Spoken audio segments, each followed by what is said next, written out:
শীতকাল মানেই চারিদিকে ঘুরতে যাওয়া আর এটা ওটা খাওয়া দাওয়া আর পিকনিক। তবে আজকে আমরা যেখানে ঘুরতে যাচ্ছি সেটা কিন্তু ভীষণ প্রিয় একটা জায়গা।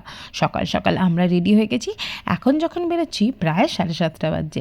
চাপা চুপি দিয়ে আমরা স্টেশনে হাজির। ওই যে আমাদের ট্রেন এসে গেছে। ট্রেনে করে কোথায় যাচ্ছি দেখতে কিন্তু গোটা ব্লগটা দেখতে হবে। খুব বেশি বড় নয়, তাই না টেনে ভিডিওটা কিন্তু দেখো। ট্রেনের মধ্যে উঠে পড়েছি আর বড্ড বেশি হাওয়া। মেয়ের তো ঘুম ঘুম পাচ্ছে। আমরা একটু চা বিস্কিট খেয়ে মুখটা ছাড়িয়ে নিলাম। এসে গেছি আমাদের গন্তব্যস্থলে, মানে আমার বাপের বাড়ি। প্রায় 6 মাস পর বাপের বাড়ি এলাম, আর এসে এত ভালো লাগছে কি বলবো। শীতের সকাল আর রোদটা গায়ে পড়ছে, যেন গাটা একদম আরাম পেয়ে যাচ্ছে। মেয়ে তো চারিদিক ঘুরে ঘুরে দেখছে। আর আমি যে ইউটিউবের প্লে বাটনটা পেয়েছিলাম, সেটা যে যোগ্য সম্মান, মানে আমার মা তার হাতেই তুলে দিলাম, কারণ মায়ের হাত দিয়ে কিন্তু খোলা বইটা। আমরা যদিও আগে খুলে দেখেছি, তবুও মাকে প্রথমেই এসে দিলাম যে তুমি দেখো খুলে। মায়েরা তো সত্যি কথা বলতে কি অত কিছু বোঝে না, কি না কি, তবে একটু একটু আমি বুঝিয়ে বললে এখন বোঝে যে কি জিনিস না জিনিস।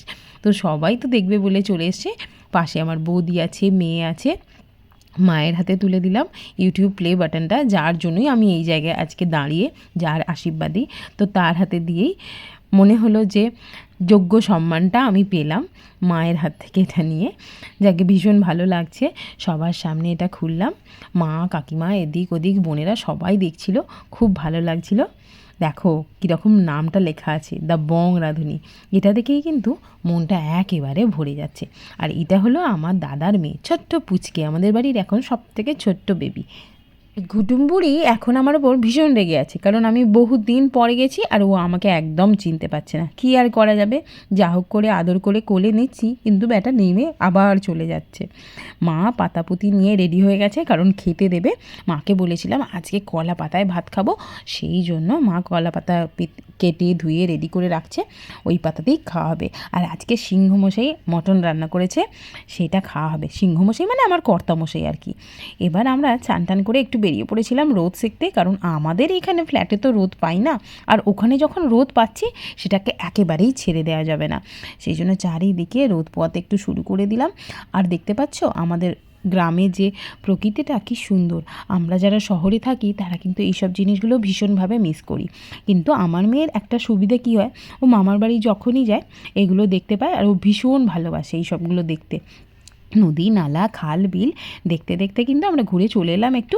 তারপরে এসে লাঞ্চে বসে পড়েছি খেতে। ভাত, পুঁই শাকের চচ্চড়ি, আর ছিল মাটন কষা।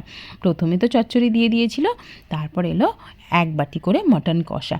সেই সব দিয়েই গরম গরম ভাত খাওয়া হলো, আর কলা পাতায়। দুপুরের খাওয়া দাওয়া পর তো আমরা একটু ঘুমিয়ে পড়েছিলাম।